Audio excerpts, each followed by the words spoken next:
Work. It's Rihanna again. It's okay. We're back. We're back at it. All right. And I want to say I'm starting this podcast very sad because you don't like my shoes. I said they were cute. I just didn't have an emotional reaction to them. That's right. You did not. You certainly did not. All right. Hi, I'm Suzy Welch. This is Becoming You, the podcast where each week we break open like a pomegranate on a summer day. Good metaphor.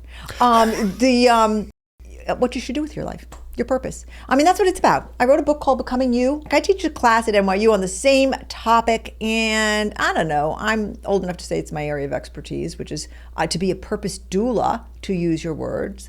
And on Becoming You, we talk about the journey to figuring out who you are, but we have a special sort of mini-series buried within Becoming You, where I speak with Dustin Lui, who's on my team, about work, about careers. Now, careers are obviously a part of figuring out what to do with your life.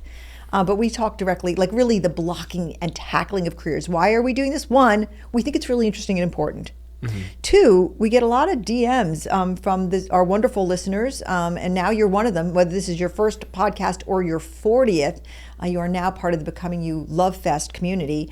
And who people ask, okay, I've got this career dilemma, and today we're going to talk about interviews. You know, in Becoming You can be very existential. I mean, we're talking about 20,000, 40,000 feet. What should I do with my life? I mean, like I talk about like Joan of Arc when I teach Becoming You, because like, you know, she had her sword that said, I am not afraid to do this. I'm not afraid to die. I was born to do this. Like that's big stuff. And in fact, I remember when I was in my PhD examination, I remember one of the examiners saying to me, this is very existential stuff, isn't it? I was like, yes, it sure is. But I always say that you've got to be existential before you get tactical, because you find out your purpose. And eventually you're going to have to go get an interview so you can land that purpose. I mean, unless your purpose is not related to a job, maybe your purpose ends up being working in dog rescue. I actually had a friend who was a lawyer who just retired and went completely into dog rescue. That's his purpose. Thank God he's doing it. Thank God for people who do that. It all comes down to dog rescue. You notice I mention it every single podcast.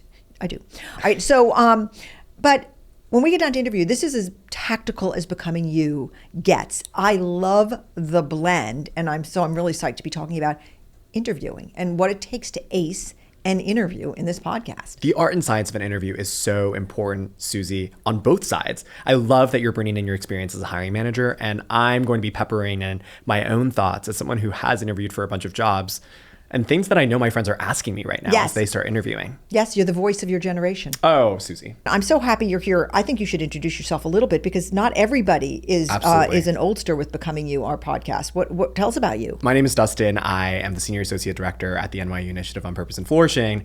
And Suzy and I just recently crossed our 1-year mark of working together. Yeah. And so much of this work has included conversations about careers. And I know that when people are finding their purpose, they're also thinking about their careers as well. Almost inevitably, you have to, because most of us have to wake up every day and work. So when you think about your purpose, you often do think about careers. And when you're thinking about interviews, I'm super curious as a hiring manager, Suzy, what are things that you're thinking about just for people to keep in mind? What are they looking for, or what are you looking for when you're seeking a candidate? Okay, well, the first thing, there's two things you're looking for. You're looking for competence, right? You're hiring somebody to do a job. And so the first line is like, can they do the actual work I need them and want them to do? Can they actually do the work technically? And the problem is, as we discussed on our last episode together, which we would love people to go back and listen to, that an interview is typically a conversation between two liars. And so their resume has told you a lot of things that they can do. You don't always know if they can do it, and you really want to dig. And so the conversations are around competence. But the second one, the thing that you really need to know and want to know and is really hard to know, is cultural fit.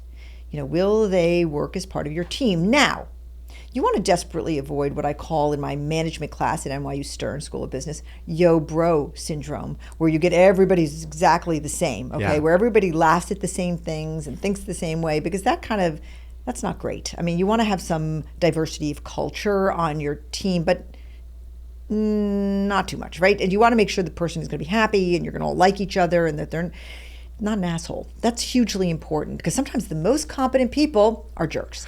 So that's what so from my seat, when I'm looking to hire somebody, I'm thinking, is this person competent? Wait, I want to add a third C while we're talking.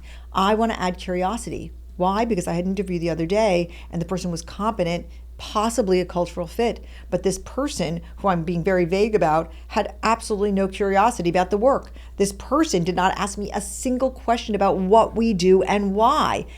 I know you're nervous in your interview. I know you are. But you got to ask them questions about the work to show that your brain's in the game. And just think back to our interview together, Dustin, when I interviewed you for the first time to come join Becoming Universe, that 6-hour conversation that we had where the restaurant shut down and the waiters were in the parking lot saying those people are never going to leave. You were so curious. You just wanted to know every single thing about what was in my... I wanted to know what I was getting myself into, right? Yes. And so much of that requires some enthusiasm about the work itself. And I think what you're saying is a candidate needs to feel excited about the work. I love that you always say, you should be saying the words, I really want this job. Yeah. Imagine, it happens all the time. People go into interviews and at no point in the interview do they say this thing and they think it's cringe. Yeah. They don't say, I'd really like this job.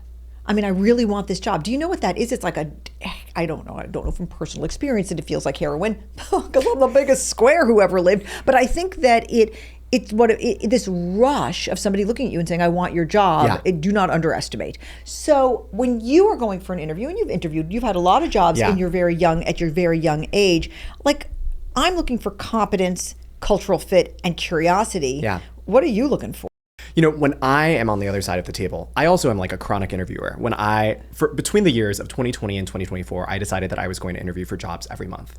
So every single month I was applying to jobs. I'm not applying for jobs right now. Suzy's face is about to fall off. I'm not applying for jobs anymore. Right now. Okay. But in those years, what I did was I wanted to stay fresh. And what I was noticing is that in those interviews, I had a good sense of what I was looking for in an employer. And so much of it had to do around my growth. And I think what you need to do on both sides is to have clarity. You just described how someone is a cultural fit.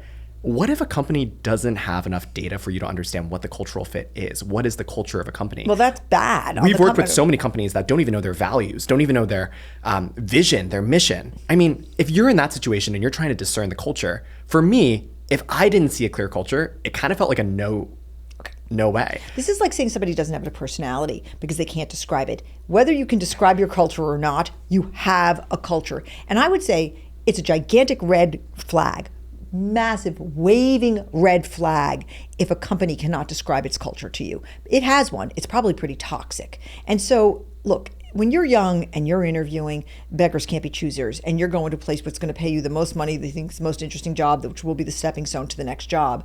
And so sometimes you can't say, well, what's your culture, and get the answer that you want. Yeah. I want to not be in a place where I'm like not acknowledging the fact that sometimes you're just trying to pay the rent. But if you need to understand, if a company can't say to you, our culture is this, and then you see with your own eyes that they're not lying about their culture. And then you've got to ask yourself, do I fit in? Do we have the same values? Yeah. We had a candidate come the other day and go through the whole interview process, and she asked each one of us separately on different occasions about our work-life balance.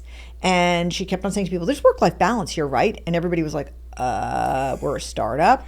And this happens to be something that this is not a gigantic value in this particular organization as we grow, that it's like, we text on weekends sometimes because we really care about the work or something's falling apart. And this weekend I texted Maddie, who doesn't even work here anymore, because I needed to find a slide. And guess what? On a Saturday down in New Orleans, where I'm sure she was not, knitting. Not ready to go. Not knitting, she answered me. So, because she was part of our culture. It's important to know that stuff. Yeah. Look, let's just pull back. You're sitting in the chair, you're being interviewed. It's going well, all right? And of course, this is never going to happen to you again. Oh, you're very as you have lifetime employment with us. But I would say that if the company is not volunteered to you what its culture is, they'll always ask you, do you have any questions for us? Yeah. And you'll say something like, I would love to hear more about your culture. Like, what are some of how's work done around here? How do you relate to each other? How would you describe your culture?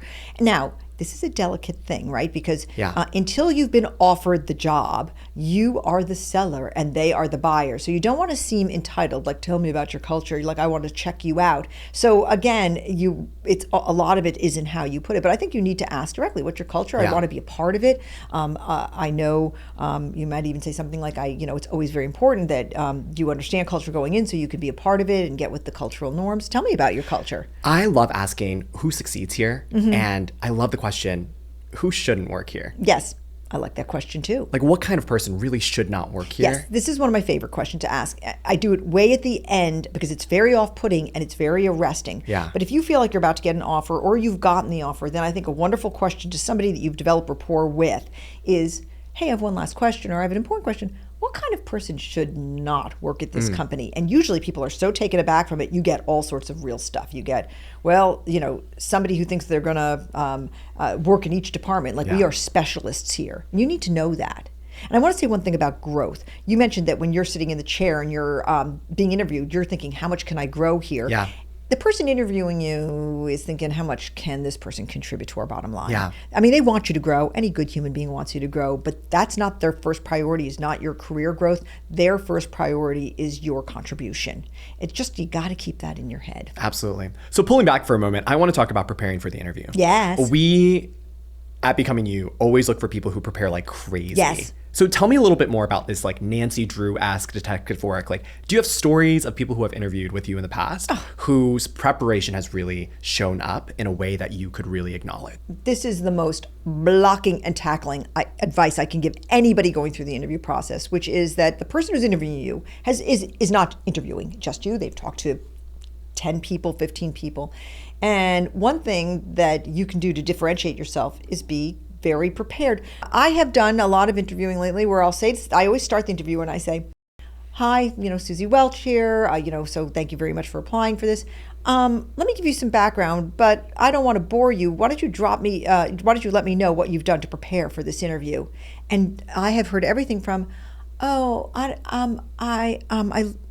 think I just looked at your website, and all the way to, I read your book, I have listened to 4 podcasts, I spoke to a friend who has, took your course or whatever.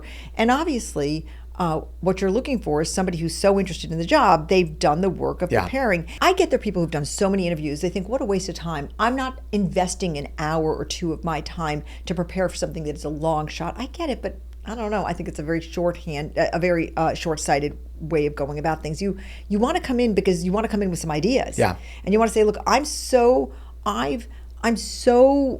deeply engaged already with what you're doing. I have this question, which is quite advanced. I have this idea for you. Yeah. I mean, I would do this differently. You want to demonstrate your ability to contribute right off the bat. Right, exactly. So I am stunned by lack of preparation. There was a time a couple of years ago, I was interviewing for an administrative role, and I tried this one thing where every single time a person came, at the time I was writing a column for Business Week, and when they walked in the door, I'd say, hi, I just finished a column. And they would say something like, oh, that's great, right? Everybody sort of said that to a person. And then one day I answered the door and a woman named Megan Burke was standing there, and I said, oh, I just finished a column. And she said, what was it about? And that curiosity caught your eye right away. I couldn't believe it. Right. I was like, she wants to know what the work is. I also asked people in the course of that interview, and I do it all the time now, what did you do to prepare for this interview? Tell me about what you did. And I love that question. So people get to share with you what they did to prepare. Right.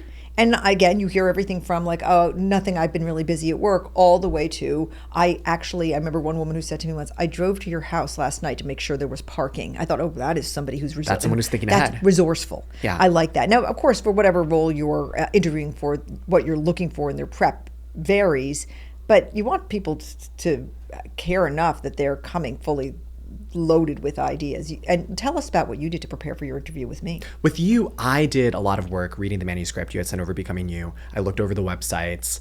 I looked at NYU's culture. I looked at what was happening in the company. I was looking at all of these different aspects of your career, reading your assets. Suzy, here's the thing about the internet that I think that some people still don't get. You can find things out about people before you arrive, right? You LinkedIn people before you interview them. Right. The first time that you meet someone, it probably isn't the first time that they're hearing about you or seeing you, right? We have a digital trail online. I'll never forget, I was in an interview a few years ago, and someone referred to my high school graduation speech, which is on YouTube, deep YouTube, that my mom posted years ago. But they were able to pull it up. I love your mother so much. She posted your high school graduation speech, and it comes up in interviews because it's on the internet. What do you look for when you're scanning people's LinkedIns or scanning people's public presence? I'm sorry, I have to pause and ask what your high school graduation speech was about. It was... Come on. Okay, what did you say? My high school graduation speech. Did you say you're going to be a voice of the new generation, or what did you say? No. It was about my class, about how special my class was. I'll show it to you later. Was your graduating class really that special? It was really special. Okay, all right, let's move on. Herrick's All high right. school class of 2025. Okay. 2015. Herrick's high school class of 2015. I didn't just graduate from high school. Yeah, although, all right. So you remind me of your question, Dustin, as we became distracted by my you were saying. I want to know what I'm looking for in LinkedIn. When you are Googling someone's name and you're scanning through Google, what are you looking for? What are you looking for on someone's LinkedIn? Just for someone to keep in mind what they should be putting out there. Okay, that's a really good question. I have two thoughts about LinkedIn. Number one, I do check everybody's LinkedIn. I want to see how frequently they post, who they're connected to, how much thought they've put into their public profile. I'm also really looking for skills. I'm looking at their jobs and I'm looking very closely saying, wait, do they actually have these skills?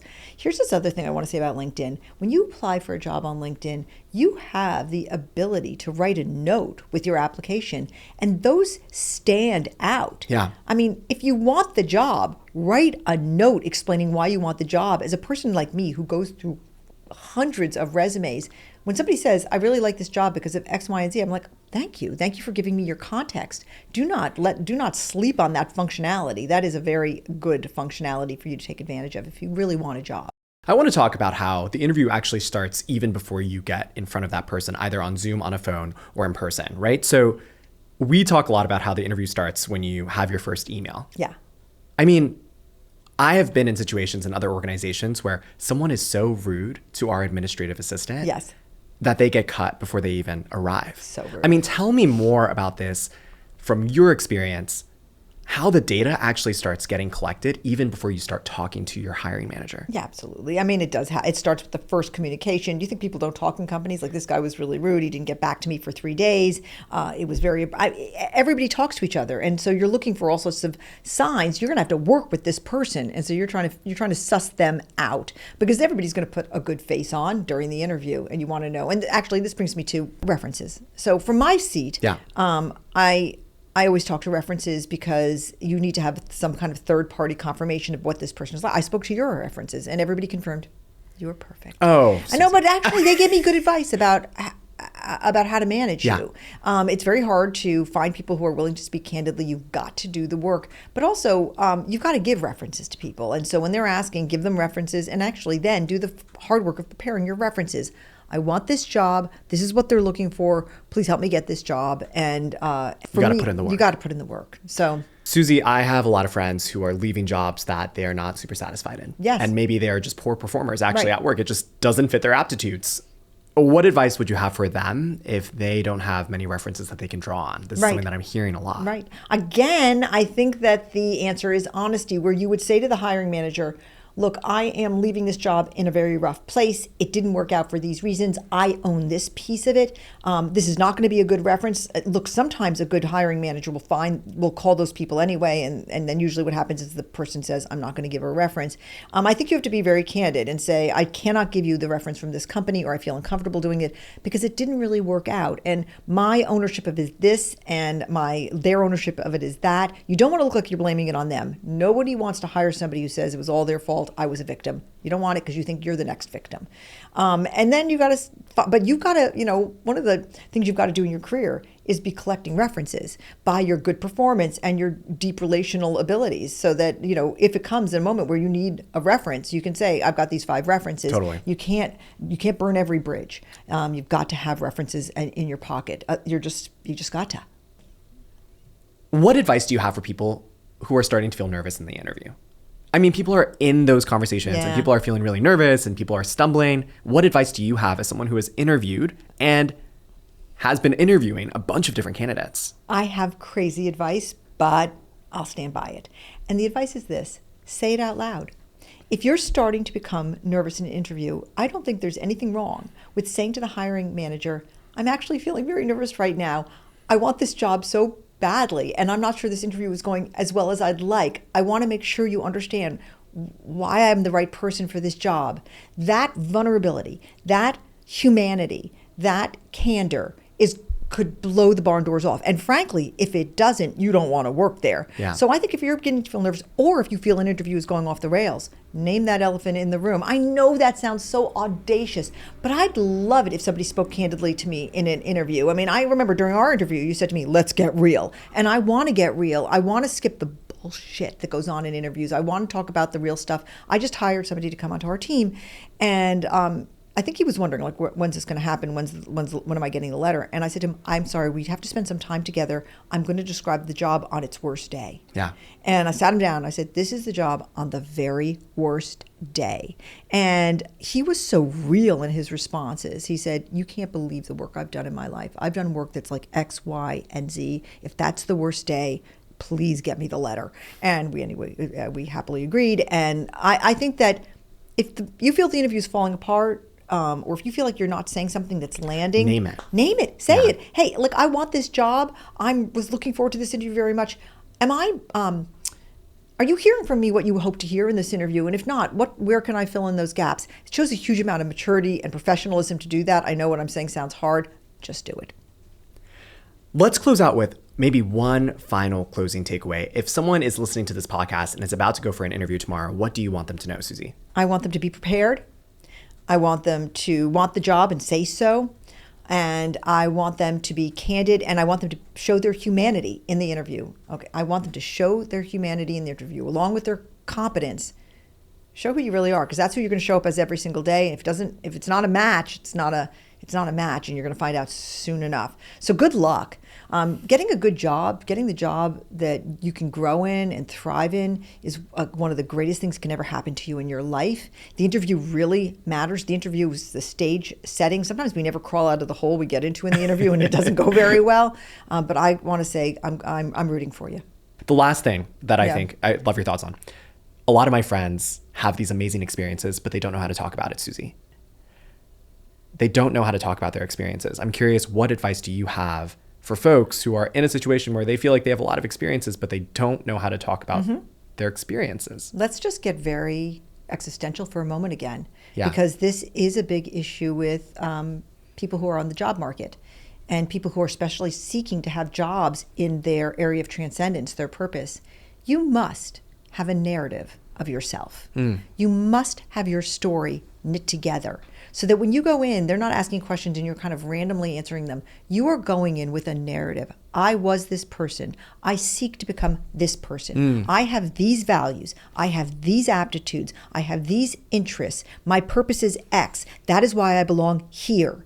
You have to have a narrative of yourself. What are you waiting for? Then when you got on a job interview, I want you to be real, but I want you to go loaded with a story. And all of those experiences are not, they're here, they're there. Yeah, do the work, knit them together, come up with a narrative. And in the interview, tell the narrative.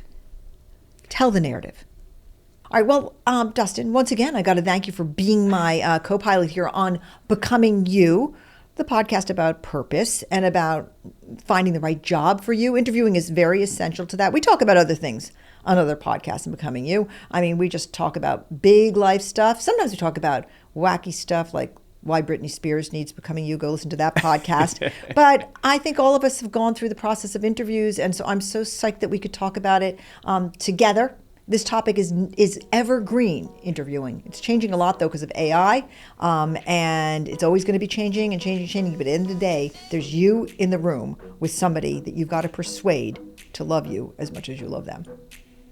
I'm Suzy Welch. This is Becoming You.